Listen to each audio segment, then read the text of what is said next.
Assalamualaikum warahmatullahi wabarakatuh. Selamat pagi anak-anak. Apa kabar semuanya? Alhamdulillah, semoga semuanya kabarnya baik. Untuk materi kali ini, kita akan belajar tentang cita-citaku menjadi anak saleh. Apakah kamu pernah mendengar ada orang bercita-cita menjadi anak saleh? Biasanya kalau ada anak ditanya, "Apa cita-citamu, Nak?" Jawabannya selalu saja menjadi dokter, atau menjadi insinyur, atau menjadi pilot. Nah, pelajaran ini menampilkan sesuatu yang baru yang dipelopori oleh seorang anak bernama Amin. Si Amin bercita-cita menjadi anak soleh. Walaupun kelak menjadi dokter, tetapi harus menjadi dokter yang soleh, atau insinyur yang soleh, dan pilot yang soleh. Apa arti cita-cita itu? Menurut Kamus Besar Bahasa Indonesia, cita-cita adalah keinginan atau kehendak yang selalu ada di dalam pikiran, berkeinginan sungguh-sungguh. Nah, dengan demikian, si Amin selalu saja dalam pikirannya berkeinginan menjadi anak saleh. Kemudian, siapa yang dinamakan anak saleh itu? Apa ciri-cirinya? Saleh artinya baik. Anak saleh berarti anak yang baik. Di antara ciri-ciri anak saleh adalah taat kepada Allah Subhanahu wa Ta'ala, jujur, hormat dan patuh kepada orang tua, hormat dan patuh kepada guru, setia kepada kawan, serta menghargai sesama. Anak-anak yang soleh dan solehah, kali ini kita akan membahas poin A, orang jujur disayang Allah. Jujur yang harus kita tanamkan dalam kehidupan kita sehari-hari adalah 1. Jujur kepada Allah Subhanahu wa Ta'ala. 2. Jujur kepada diri sendiri, dan yang ketiga, jujur kepada orang lain. Anak-anak yang soleh dan solehah, marilah kita perhatikan gambar berikut. Apakah kamu ingin disayang Allah Subhanahu wa Ta'ala? Jawabanmu tentu saja ya. Jujur kepada Allah Subhanahu wa Ta'ala, ciri-cirinya selalu mentaati perintah Allah Subhanahu wa Ta'ala dimanapun dan kapanpun. Seperti pada gambar ini adalah seorang anak saleh yang sedang beribadah. Gambar ini adalah salah satu bentuk jujur kepada Allah karena kita telah mentaati perintahnya. Insya Allah kita juga akan menjauhi segala larangannya. Gambar ini adalah gambar jujur kepada diri sendiri. Ketika kita diberi tugas oleh guru, kita harus jujur kepada diri sendiri. Kita yakin bahwa diri kita itu bisa mengerjakannya. Sikap jujur harus dibiasakan, karena kejujuran dapat meningkatkan prestasi dan percaya diri. Nah, bagaimana dengan ketidakjujuran? Perilaku tidak jujur dapat mendatangkan petaka. Contoh, bagi siswa yang menyontek ketika ujian, mereka akan dinyatakan tidak lulus. Gambar ini adalah Gambar anak sedang mengembalikan sisa uang jajan kepada ibunya.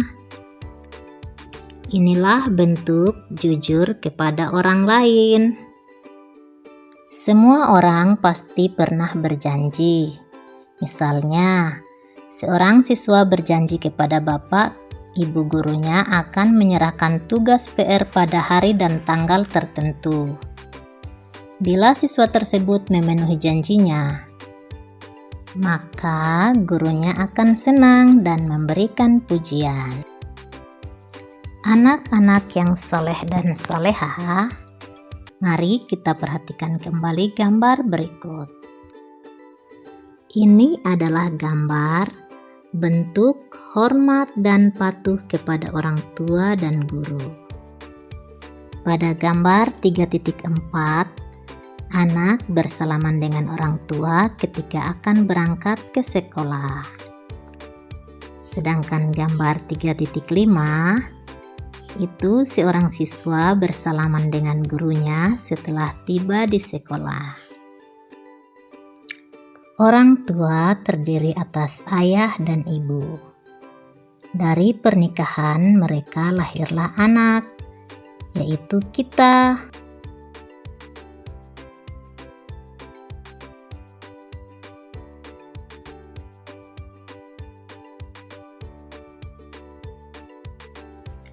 Mulai dari dalam kandungan lebih kurang selama 9 bulan lamanya hingga kini besar, merekalah yang mengasuh, membimbing, memberi makan minum dan pakaian, mendidik, serta mengajari mengaji dan menyekolahkan. Dalam membesarkan anaknya, mereka menghadapi berbagai masalah dalam kehidupan. Maka dari itu, mereka pun berdoa, "Ya Allah, jadikanlah anakku ini orang saleh, yang taat padamu dan patuh kepada orang tua, serta berguna bagi bangsa dan negara." Begitupun harapan ayah ibu kita. Mereka tak pernah berhenti berdoa agar anaknya berperilaku saleh. Jasa mereka tidak akan pernah dapat dibalas. Oleh karena itu, sudah sepantasnya kita sebagai anak menaruh hormat, setia, dan patuh kepada mereka. Anak-anak yang soleh dan solehah, mengapa harus hormat dan patuh kepada guru? Guru adalah pengganti orang tua di sekolah. Banyak hal yang dapat kita peroleh dari guru, terutama mendapat ilmu pengetahuan dan keteladanan. Guru telah mengajari dan membimbing kita beribadah dan membaca Al-Quran, berbahasa yang baik, berhitung, bergaul, mengenal lingkungan alam, serta mengenal seni dan sebagainya. Selain itu, ia juga mengasuh, membimbing, memperhatikan, dan menjaga muridnya selama berada di sekolah. Begitulah jasa mereka kepada kita. Sudah seharusnya kita bersikap setia, hormat, dan patuh kepada mereka. Contoh-contoh sikap hormat kepada guru: berbicara dengan sikap santun, berbahasa yang baik dan benar, rendah hati, tidak sombong, dan tidak merasa lebih pintar. Anak-anak yang soleh dan solehah, selanjutnya kita akan membahas indahnya saling menghargai. Sikap saling menghargai diantaranya: 1. Menghargai pendapat orang lain. Di dalam agama Islam terdapat sedikit perbedaan dalam ibadah. Misalnya dalam ibadah salat subuh, ada yang melakukan doa kunut dan ada yang tidak melakukannya. Semua itu tergantung pada pendirian masing-masing.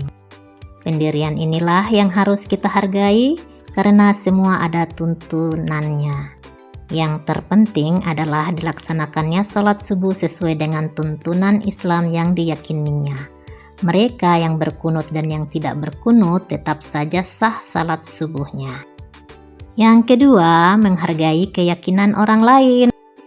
Contohnya, Ahmad bertempat tinggal satu lingkungan dengan Stefanus.